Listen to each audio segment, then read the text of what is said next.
स्वागत है आपका हमारे YouTube चैनल आयसा क्लासेस स्टडी फॉर बायोलॉजी। अब हम जो एमिनो एसिड की जो संरचनाएं जो हमारे एनसीईआरटी में दे रखी है और नीट एग्ज़ाम के लिए जो इम्पोर्टेंट है वो एमिनो एसिड की संरचनाओं को हम यहाँ पर देखेंगे।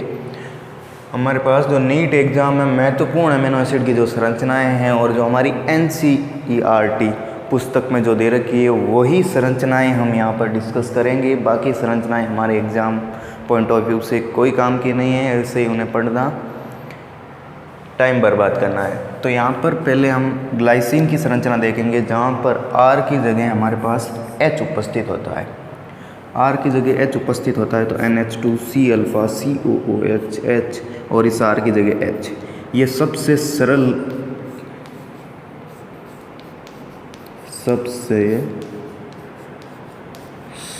प्रकार का अमीनो एसिड, ये सबसे सरल प्रकार का अमीनो एसिड होता है ग्लाइसिन। R की जगह OH उपस्थित होता है। सवाल आता है नीट में सबसे सरल प्रकार का अमीनो एसिड कौन सा है, तो आंसर होगा ग्लाइसिन। फिर सेकंड बात करते हैं एलानिन। एलानिन में R की जगह CH3 समूह उपस्थित होता है। R की जगह CH3 समूह उपस्थित होता है। इस पे सवाल आता है एलेनिन की संरचना बताओ, निम्न में से एलेनिन की संरचना। तो जहाँ पर CH3 उपस्थित होगा वहाँ एलेनिन। फिर जो थर्ड समूह आता है वो सीरीन। सीरीन के लिए हमने देखा था जहाँ पर R की जगह CH2OH हाइड्रोक्सिल समूह जहाँ जुड़ा हुआ हो वो उसके एग्जाम्पल थे सीरीन और थ्रियोनिन, जिसमें स्ट्रक्चर जो हमारी एनसीईआरटी में दे रखी है वो सीरीन की CH2O समूह जो यहाँ पर हमने जोड़ा है। फिर आता है वलययुक्त। वलययुक्त में जो इम्पोर्टेंट है वो है टायरोसिन। टायरोसिन में R की जगह CH2 बेंजीन वाले और OH जुड़ा हो, मतलब कि भाई एक फेनिल ग्रुप है, फेनिल ग्रुप जहाँ पे जुड़ा हुआ हो उसे टायरोसिन संरचना। फिर यहाँ पर आता है 5 जो आता है सिस्टीन, जहाँ R की जगह CH2SH, इसमें सल्फर उपस्थित होता है।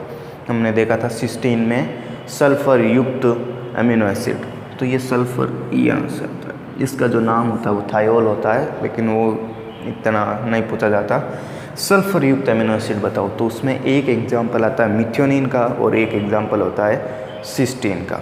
तो दोनों ही याद रखें, सल्फर युक्त अमीनो एसिड कौन कौन से हैं, मिथ्योनिन और सिस्टीन। एक एग्जाम्पल आता है जिसमें अमीनो एसिड की संरचना सही से किस में नहीं बनी हुई होती है, जो अमीनो एसिड की संरचना सही तरीके से नहीं बनाता वो अमीनो एसिड है प्रोलीन। वो अपनी अमीनो एसिड की संरचना में जो CH2 CH3 समूह है उसकी चेन बनाकर वलय युक्त संरचना बना लेता है, इसलिए उसे इम्यूनो एसिड भी कहते हैं। जो संपूर्ण संरचना का पालन नहीं करता या अमीनो एसिड जैसी संरचना नहीं बनाता वो अमीनो एसिड होता है प्रोलीन, उसे प्रोलीन कहते हैं। क्वेश्चन आ जाए कि जो संतुष्टित रूप से अमीनो एसिड की संरचना नहीं बनाता वो कौन सा अमीनो एसिड है, तो उसका आंसर होगा प्रोलीन। ठीक है, ओके।